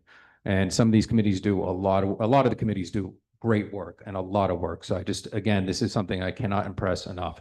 So the one action item we had, because Deputy Speaker Ayala was willing to bring it into the agenda for street co-naming, was Dr. Antonia Pantoja Way. She was a great educator here in this community, one of the living legends, if you will, within education. So we had Isaac Scott motion to support the proposed Dr. Antonia Pantoja Way street co-naming at Southeast Corner on 97th Street and Lexington Avenue. The motion was seconded by Asher Rodriguez and passed with 1 abstention, Villanueva. Is there any debate on the matter? Okay. Seeing no hands raised, I'll call the question. All those in favor? Any opposed? Any abstentions? Okay, the motion carries. That, again, board members, new board members, you can observe the meetings that are happening when you're going to get your committee assignments, as you have been informed by myself and Angel here to review. You can see them online, but once you're on that committee, you have to show up in person. So just keep that in mind, but I would absorb and see which committee aligns with your interests and your speciality or focus. So with that, we'll go into new business. Seeing none, new business? Okay. Yeah. Hi, folks. Kenneth Crouch again. I will read this slowly this time. I'm moving to consider a bylaw revision to Article 9 of our bylaws to align the voting requirement with the city charter for a majority vote in community board actions and adjust the 50-day notice requirement to 28 days to help the committee with our work. This would be consistent with, consistent with the current bylaws, Article 9, Section B, subsection 1. The board can consider a bylaw revision at a future meeting with a majority vote. This is in keeping with the city charter, as opposed to, I think it's now 2/3 of the body. I'd also add, there'll be a provision for copies of written notice, including current text, a proposed text change, and the rationale, which could be read into the record at the meeting.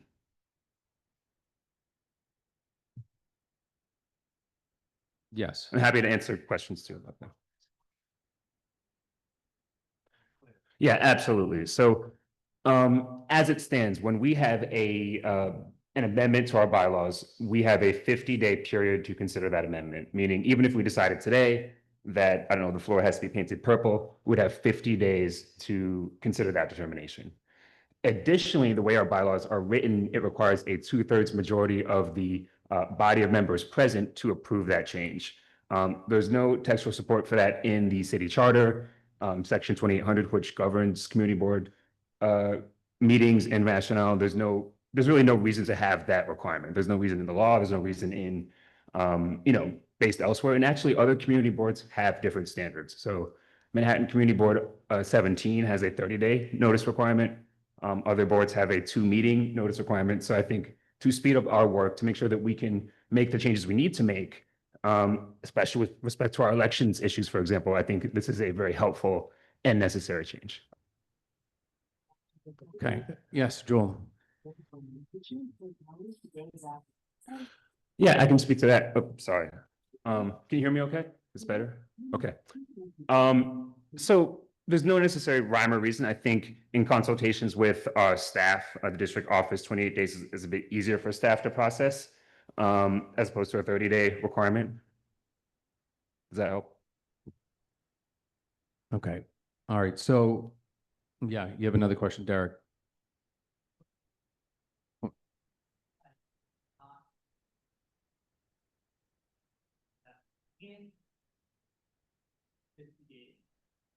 Thank you so much, Doug. That's correct. So just to rephrase that, because the current procedure is waiting 50 days, we still have to wait 50 days for any change, including changing those 50 days. So this would not change the procedure. It would give us, the time to start the clock to then consider in the committee. That makes sense. So to reiterate, is that this would not be voted upon until the July meeting at the earliest? That's correct, Chair. Yeah, I'm sorry. Go ahead.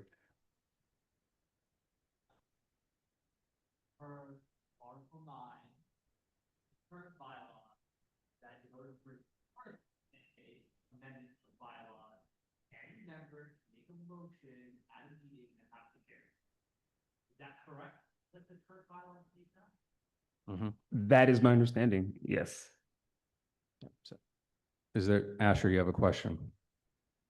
Just hold on just a second.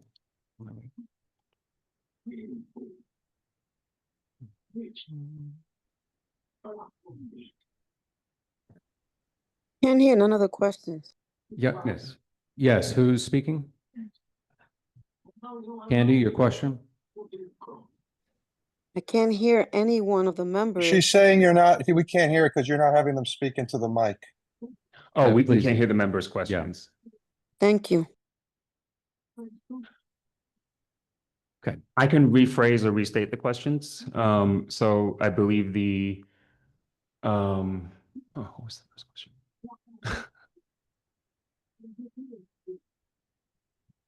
Okay. Yeah, so the first question was, it was a sort of a point of clarification as to what I was explaining or describing to the body. The next question was why the 28-day period as opposed to a 50-day or 60-day. Point being, there's no grounded basis for us to choose any particular day, but we want to choose one that best conforms with our staff and our processes. And there was another question I forgot. Yeah. Derek was a. Yeah, maybe you should come on come up. up here. Yeah.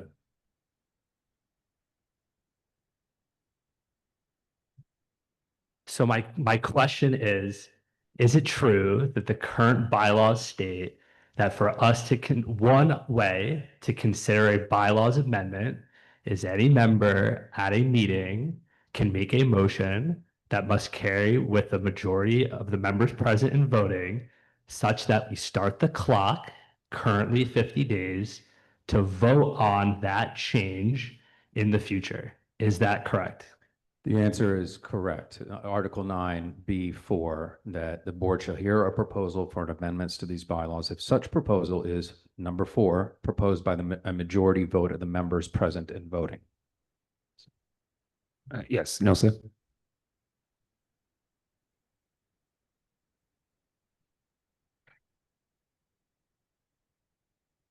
Yeah, I just want to clarify that at the bylaws meeting, the 50-day waiting period, we have no idea where that came from. That had been ingrained in our bylaws, but there was no place that we could really point to that would make it mandatory for us to keep it. The reason that they're looking to change the amount of time for us to decide things is because we're in a transition year. And there are decisions that need to be made based on elections and other things that the bylaws committee is considering. And so that's why Ken is bringing it up tonight so that we can consider instead of 50 days, because we have to go by the 50 days right now, but that's so that we can shorten it and discuss that and vote on it at the next meeting, because then we're going to have elections starting in, the selections process starts in September, where you will be voting on a chair and other positions in November. So it's important that changes happen as we can within our bylaws so that then we can move forward, because after a while, some of us are being, we're not going to be on the board anymore. Could have said it better myself. Thank you so much. No, sir. Are there any other questions? Could I borrow your phone so I can read back the text that will make it reflect? Because you're the mover of the motion. Yeah.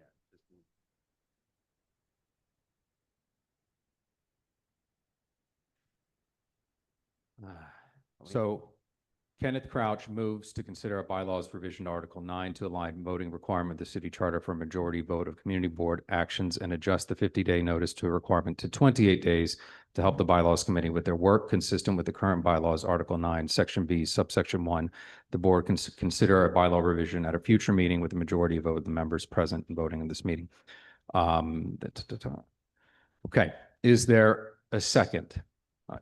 Asher had hand up. Asher? Asher Rodriguez seconds.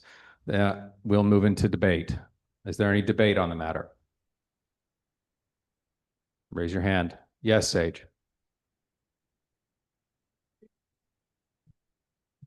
I guess restate your question if it's succinct, but if it's not, I definitely. Yeah, Sage, come on up, Sage.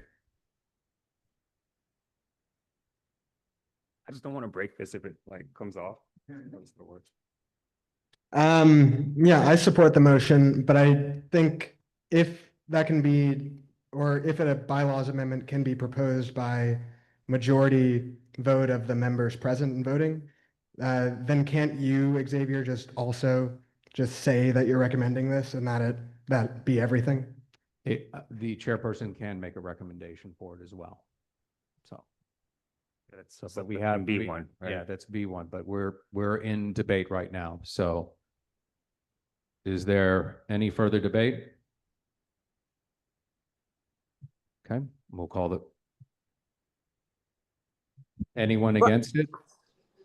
I, Candy, Okay. have a question to debate it. Why can't we just do 30 days?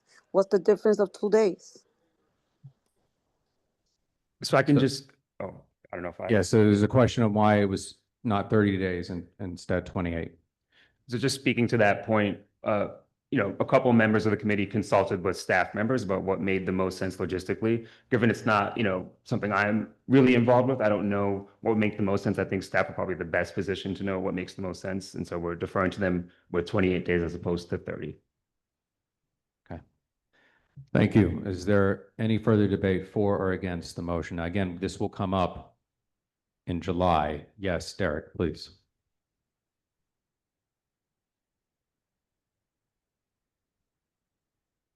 So I rise in favor of the motion.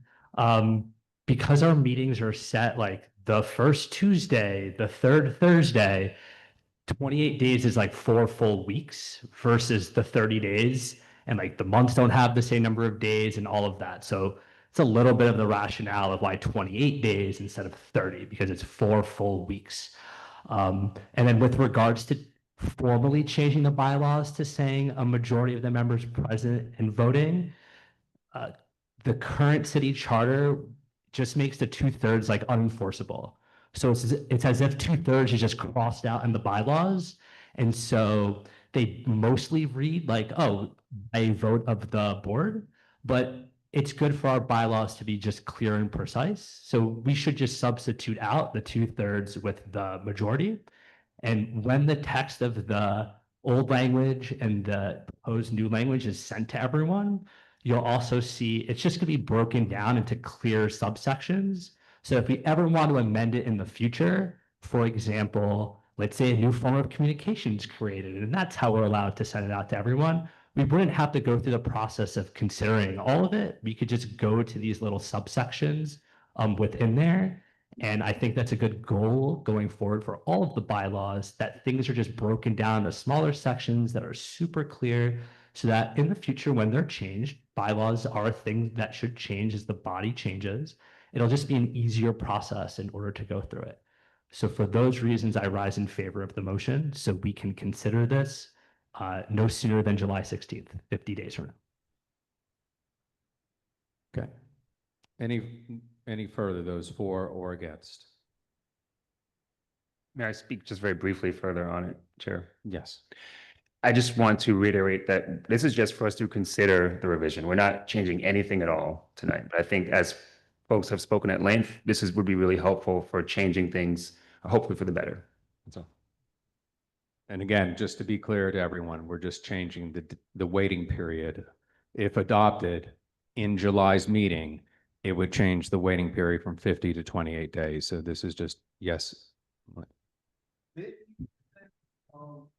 Also. Can you come up to the mic? Like, Sure. I'm sorry, I don't remember your name. Derek. Didn't Derek just say the majority as well and not just 2/3? that's from separate work they're doing on the board. I think he was just speaking in one of the work they're going to be collectively doing. But right now, it's only, right now it's 2/3 of the board, but are we? So, yeah, go ahead, Derek. City Charter Section 2801 does not allow a community board to take any action with anything other than a majority of the members voting. So the 2/3 requirement is it's just not allowed. It is something that like Robert's Rules of Order would recommend, along with a waiting period for the purposes of protecting the membership. You wouldn't want a situation where bylaws could be like proposed at a meeting, voted on, and a bunch of people aren't there, and you've suddenly changed everything on people, right? But while we may want a 2/3 for that purpose, the city charter doesn't allow it. To be very clear, we don't have a 2/3 requirement currently because the city charter does not allow it. It would be struck out. It would be removed from it. So the purpose of formally changing it is we shouldn't have something written in our bylaws that we know is illegal. Right. So if you look up our bylaws and read them now, it says 2/3. That's just flat out not allowed. And so if we did vote and do that, so anyone here could argue, wait a minute, you broke the rules. Like you just can't do it. So that's why this amendment is just cleaning up something that needs to be cleaned up. Okay. Jess? Thank you, Derek and Kenneth. Just to be clear, we do not need to vote on whether or not 2/3 is changed to majority. We're really only voting on the change from 50 to 28 days. Yes, thank you. All right. So that, if I could, Nilsa, is there further debate for or against? I just want clarity based on what I'm hearing. We're talking about now considering from 50 days to 28 days. When we reconvene, we will be voting on that change. Yes? And then are we also voting on the language that we already know that doesn't align with the city charter at that time? Or it's just the time period that we're voting on then? And then we're gonna move forward once we do the notifications in 28 days, yes? So, Kenneth, the bylaws committee, I would say, is doing the work right now. This is just to speed up the process as they move through the stages, is my understanding is correct. Yeah, that's correct, Chair. Okay. All right. So if there's no further debate, I'm going to ask to borrow your phone one more time. Your phone. Oh, yeah. So I can read that. I'm gonna get home soon, I'm sorry. Just had to text it to me. $100 left. Locked my phone. Oh, no. All right. We have a motion. If there's no further debate, it was to change the Article 9 A to move the days prior to the amount of period of time waiting from 50 to 28 days. So I'm paraphrasing there. All right, and we'll now call the question. And I'd like a roll call vote on this, please.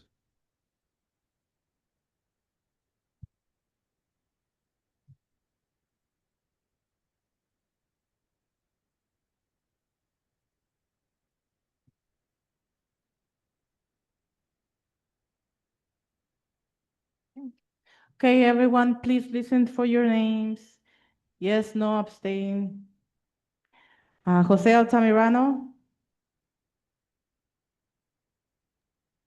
Fernando Álvarez. Fernando Álvarez. Marcel Bondima. Adem Brija. Yes. Marie Charles. Marie Charles. Is she still on phone? Marie Charles, can you unmute, say yes or no? Abstain? Okay. Leslie Colon. Yes. Kenneth Crouch. Carlos Diaz. Yes. Rosa Diaz, yes. Jessica Elliott. David Giordano. Yes. Hi, my apologies. Yes, Rosa. Marie Charles is here. Okay, I Marie don't know if you can Charles, hear Is me. your vote yes or no? Abstain? Yes, Thank you. yes. Ada Kiseri, thank you. James Gray. Thank you. John Green.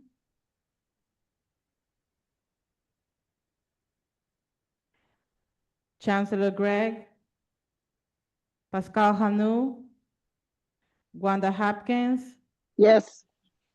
Kyoka Jackson. Christina Johnson. Yes.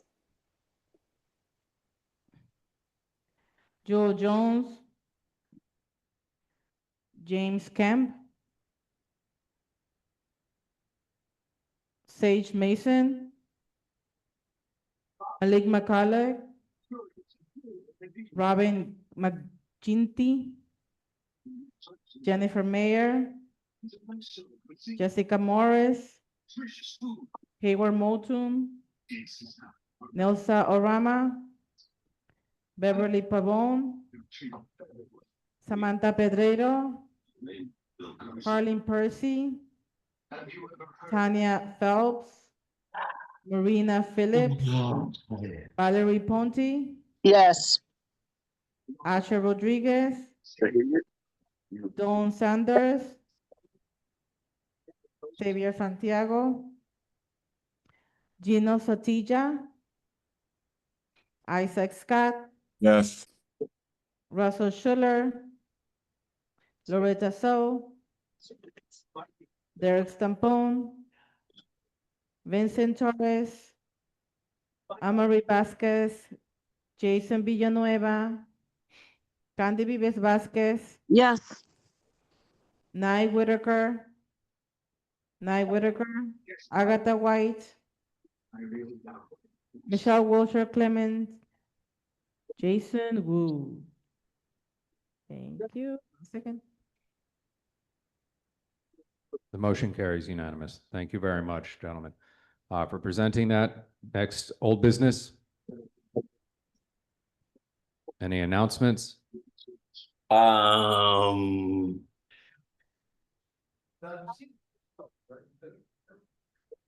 I hold this? Yeah, thank you, sir. I appreciate you. Just a quick clarification, parks, not gardens, that we'll be doing this summer. And that's it. Nixon 6. Let's go, guys.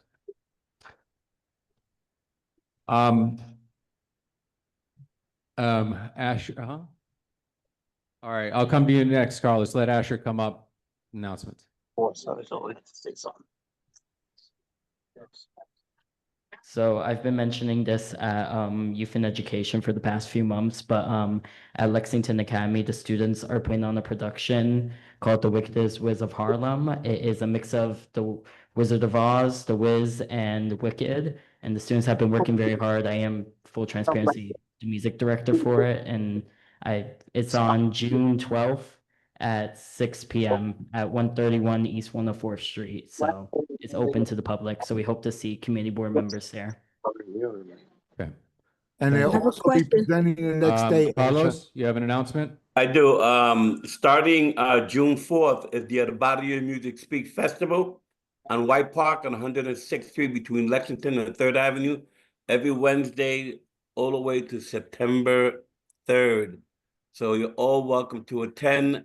Usually we get an elderly crowd that listen to Latin music from 2 o'clock to 7:30 in the evening, and you all are welcome to attend. It's free. Wonderful. All right. Thank you very much. You have an announcement, Rosa. Yes, please. For those who are parent leaders and everyone that would love to join, we're doing a rally, an educational rally to ensure our children with disabilities have their mandated services, including busing. We're urging the city to address these inequities, June 5th at 10:30 a.m. in front of City Hall steps. Great. Thank you very much. And yes, Kyoko, you have an announcement? Okay.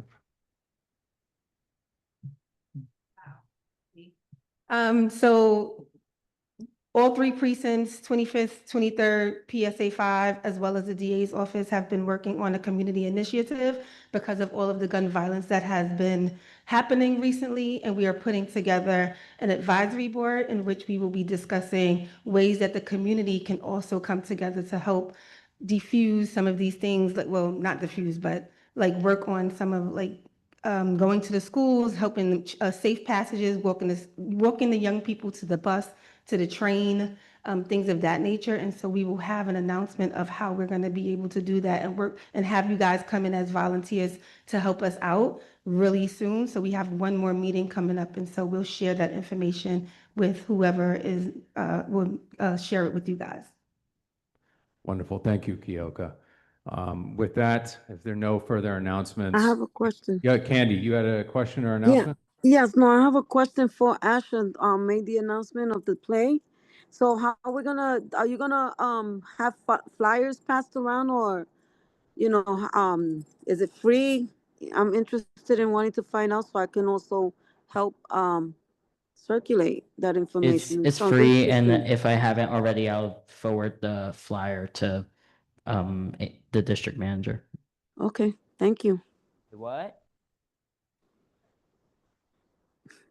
I said thank you. Okay, thank you very much. With that, if you want to join for the Puerto Rican Day Parade with the Borough President's Office, reach out. We have the 116th Street Festival coming up soon. We're going to have a lot of activities this summer, so please stay tuned for that. And with that, we're going to have the roll call and adjourn the meeting.